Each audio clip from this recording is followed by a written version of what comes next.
A very good morning to everyone. आज के tutorial को समझने के लिए ज़रूरी है कि सबसे पहले आप इसके टाइटल को समझें, यानी इसके हेडिंग को देखें। तो इसके हेडिंग में आप देख सकते हैं कि लिखा हुआ है पॉजिटिव क्लाइमेट। आखिर इस टाइटल से हम लोगों को एक हिंट तो मिल ही जाएगा कि बात हो रही है सकारात्मक क्लाइमेट की। पॉजिटिव क्लाइमेट यानी एक सही माहौल की। ये जो सही माहौल है दो चीज़ों को इंडिकेट करता है। पहली चीज़ ये कि ये जो टॉपिक है हमारे क्लाइमेट चेंज से रिलेटेड है, क्लाइमेट चेंज से रिलेटेड है, इसलिए इसके क्लाइमेट टाइटल रखा गया। दूसरी बात ये है कि एक सकारात्मक पहल देखने को मिल रही है क्लाइमेट चेंज को लेकर के। एक पॉजिटिव इंडिकेशन आ रहा है अलग अलग देशों से, खासकर भारत का जो इंगेजमेंट हुआ है। इंगेजमेंट का मतलब क्या हो यहाँ पे, यानी उसके साथ शामिल हुआ है इस मुहिम में। किसके साथ? यूएस के साथ। तो यूएस के साथ इस मुहिम में शामिल होना भारत का एक पॉजिटिव क्लाइमेट है, एक पॉजिटिव माहौल है। इसके बारे में चर्चा होगी। जैसा कि आपको पता है कि पेरिस पैक्ट और एक एग्रीमेंट हुआ है जिसके अंतर्गत जो देश इसमें शामिल हैं उनको किसी न किसी तरीके से जो कार्बन का जो इमिशन है, कार्बन इमिशन जिसको बोलते हैं, यानी ग्रीन हाउस गैसेज का जो इमिशन है उसको ज़ीरो करना है, कम करना है।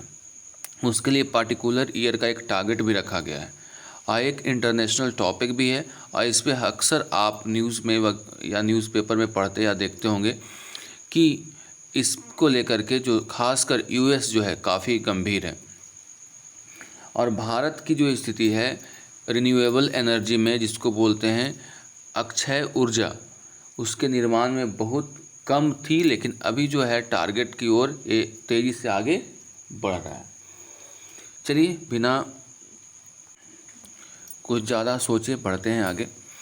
लिखा हुआ है एंगेजमेंट विद द यूएस, यानी यूएस के साथ शामिल होना, एंगेज होना। Should help India means that is going to help India expand mitigation. Mitigation का मतलब होता है कम करना। मिटिगेट करना मतलब क्या करना? कम करना। किसको कम करने की बात हो रही है? यानी कार्बन के उत्सर्जन को कम करने की बात हो रही है। फिर एडेप्टेशन एक्शन, वैसा एक्शन जो अनुकूलन हो। एडेप्टेशन का मतलब अनुकूलन, यानी परिस्थिति को अनुकूल बना देगा। यानी कहने का मतलब ये हुआ कि जो इसके वजह से जो चक्रवात आते हैं, मौसम में काफ़ी परिवर्तन आता है, हीट वेव होते हैं, इसको क्या कर देगा? अनुकूल कर देगा। तो भारत का यूएस के साथ एंगेजमेंट यानी इस मुहिम में शामिल होना, that will help India expand mitigation, यानी मिटिगेशन को एक्सपैंड करने में यानी कम करने में मदद करेगा। और एक एडेप्टेशन लाएगा, एक क्या लाएगा? संतुलन लाएगा या अनुकूलन लाएगा कह सकते हैं।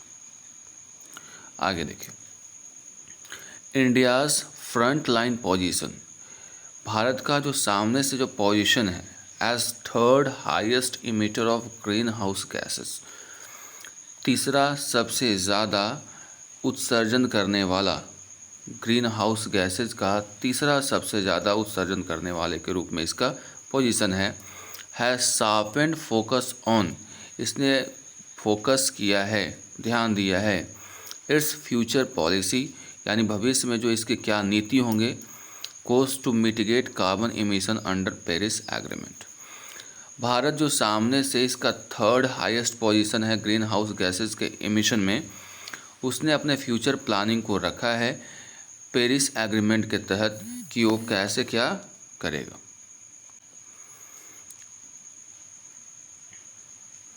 तो जो इसने लक्ष्य रखे हैं, एक फ्यूचर प्लान बनाया है पेरिस एग्रीमेंट के तहत। इट हैज़ एन इरेफ्यूटेबल क्लेम, इरेफ्यूटेबल का मतलब होता है वैसा दावा जिसको काटा नहीं जा सकता है, जिसको आप डिनाई नहीं कर सकते हो, यानी अखंडनीय जिसको हिंदी में कह सकते हो, यानी जिसको आप अवॉइड नहीं करो, जिसको आप इनवल्नरेबल कहते हैं।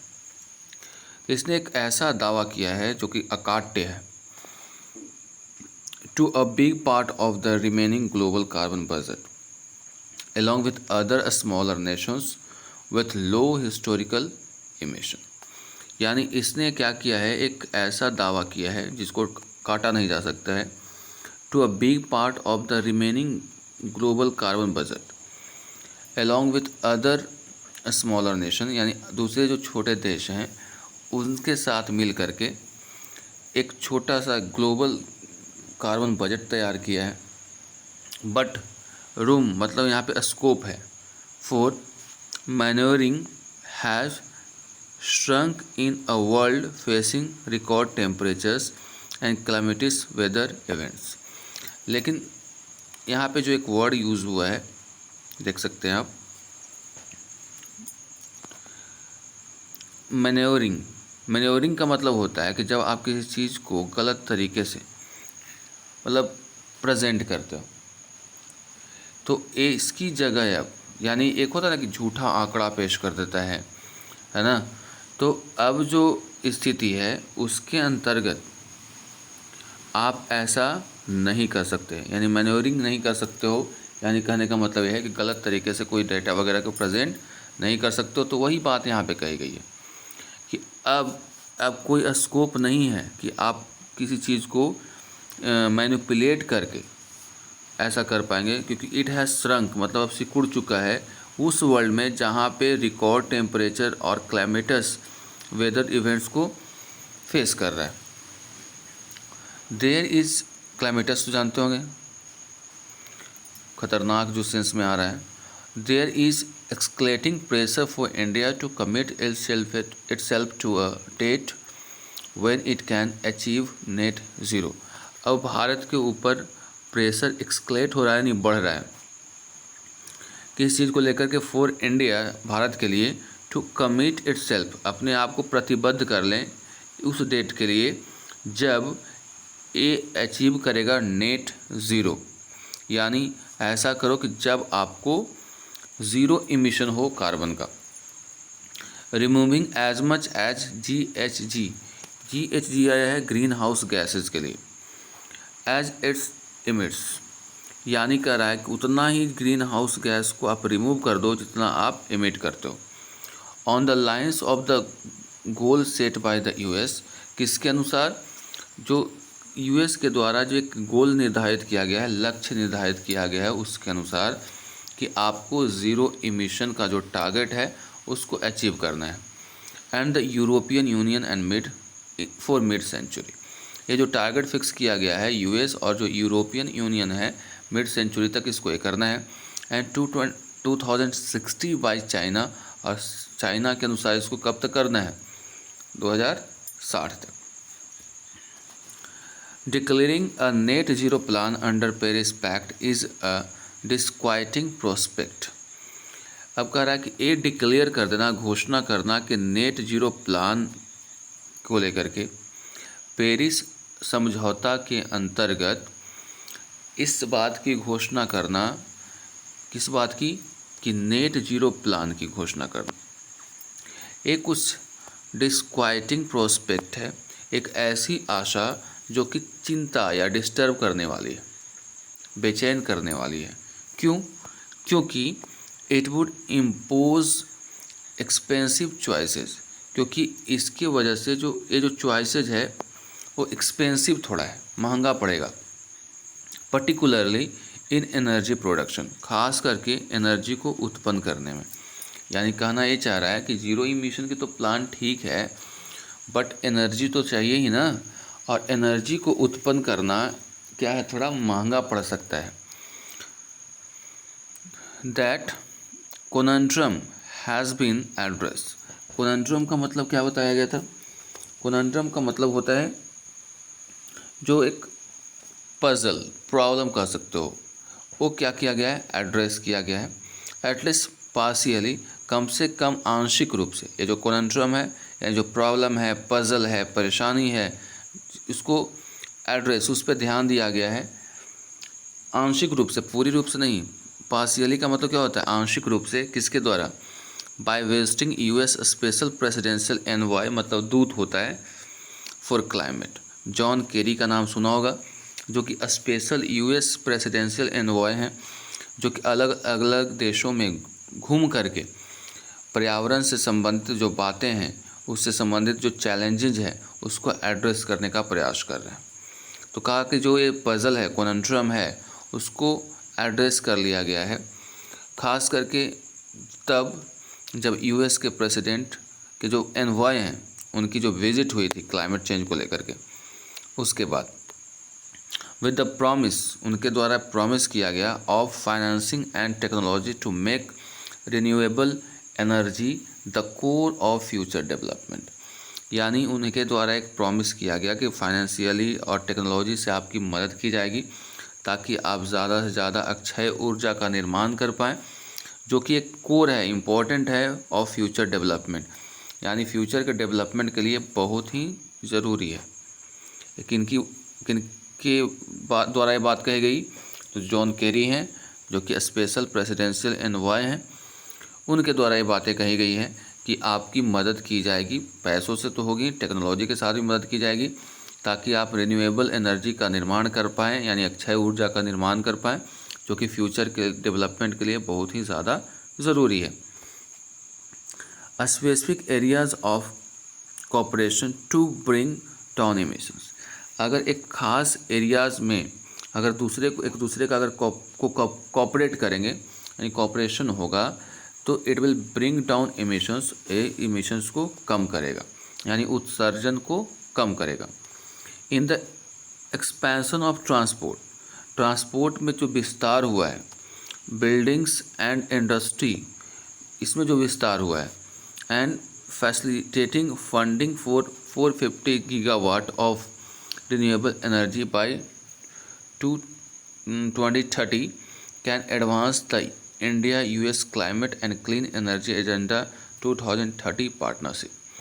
कह रहा है कि जो एक्सपेंशन हो रहा है ट्रांसपोर्ट में, बिल्डिंग्स में, इंडस्ट्री में, और इसमें सहायता किया जा रहा है फंडिंग के माध्यम से कि इसके लिए 450 गीगावाट जो है रिन्यूएबल एनर्जी उपलब्ध कराई जाए बाय 2030। ये भारत और यूएस के जो क्लाइमेट से रिलेटेड जो पैक्ट हैं, पार्टनरशिप है, उसको क्या करेगा? एडवांस करेगा थोड़ा और बढ़ावा देगा। More clarity on the bilateral road map towards emissions reduction में come at the COP26 conference in November. COP26 conference नवंबर में होने वाली है, जिसमें और इसमें थोड़ी सी क्लैरिटी आएगी। दोनों, अगर बायलैटरल का मतलब होता है दो पक्षीय, यानी दोनों पक्ष से जब बातचीत होगी तो रोड मैप क्या होगा, यानी कैसे इसको कम करना है ना।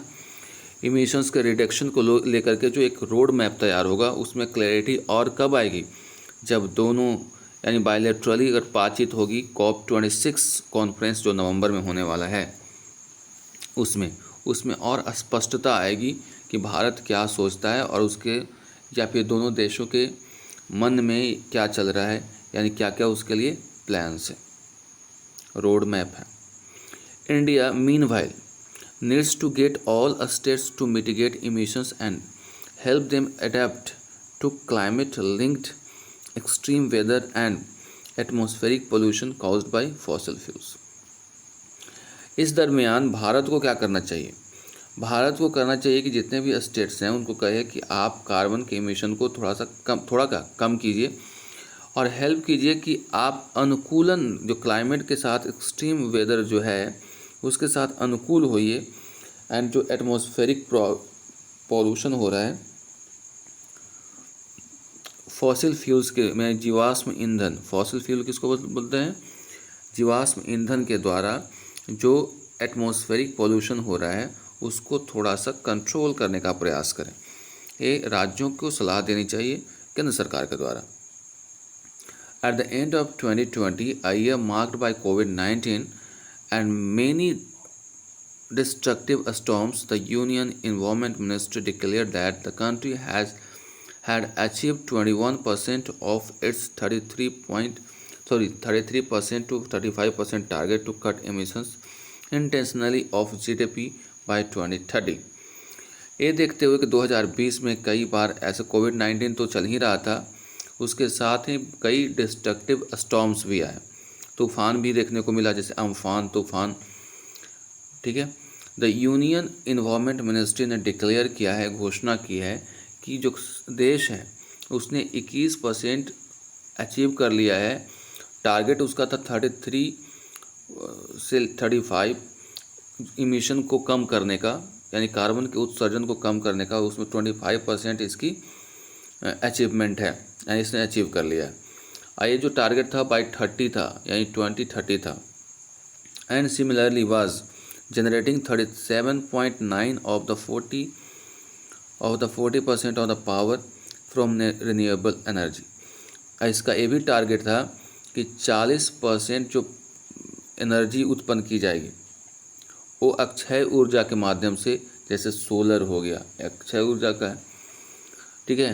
तो ये सब 40% जो एनर्जी आएगी हमारी वो रिन्यूएबल एनर्जी से होगी। उसमें से 37.9% जो टारगेट है आउट ऑफ 40 ये अचीव कर लिया गया। Two encouraging the immediate challenge lies in coming up with an adaptation framework to help those at highest risk. हालांकि जो इनकरेजिंग द इमीडिएट चैलेंज है हमारे सामने, यानी अभी जो फ़िलहाल जो हमारे सामने जो चैलेंज है वो किस में निहित है। लाइज मतलब निहित होना। निहित किस में है? Coming up with an adaptation framework, यानी एक अनुकूलन ढांचा बनाने की ज़रूरत है। टू हेल्प दोज, उन लोगों की मदद करने के लिए जो कि बहुत ज़्यादा रिस्क पे हैं। The millions of living in the path of annual cyclones, कई हज़ार लोग ऐसे हैं जो कि साइक्लोन के रास्ते में पड़े हुए हैं।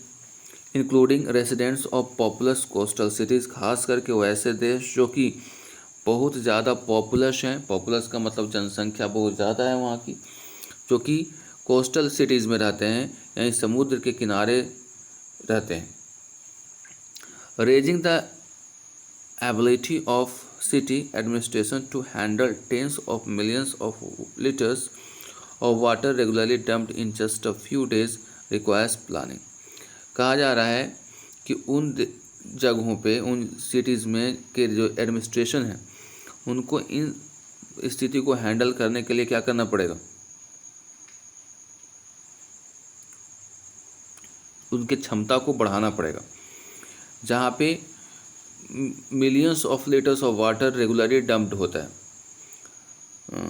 उसके लिए प्लानिंग की ज़रूरत है, फंडिंग की ज़रूरत है और पॉलिटिकल कमिटमेंट, यानी राजनीतिक इच्छा शक्ति की ज़रूरत है। यानी वैसे एरियाज़, खासकर जो वाटर मतलब जो समुद्री तट पे हैं, उनको वो बाढ़ से, तूफान से बचाने के लिए ज़रूरी है कि एक पॉलिटिकल इच्छा शक्ति हो, प्लानिंग हो, एक फंडिंग की व्यवस्था हो। Making low cost insurance available for houses against climate related losses will raise resilience. कहा जा रहा है कि लो कॉस्ट का जो इंश्योरेंस है ये अवेलेबल करवा करके वैसे घर जो क्लाइमेट रिलेटेड लॉसेस के लिए जहाँ पे होते हैं, रहते हैं, उनको एक क्या मिलेगा? एक सहायता जैसा मिलेगा, सहारा मिलेगा।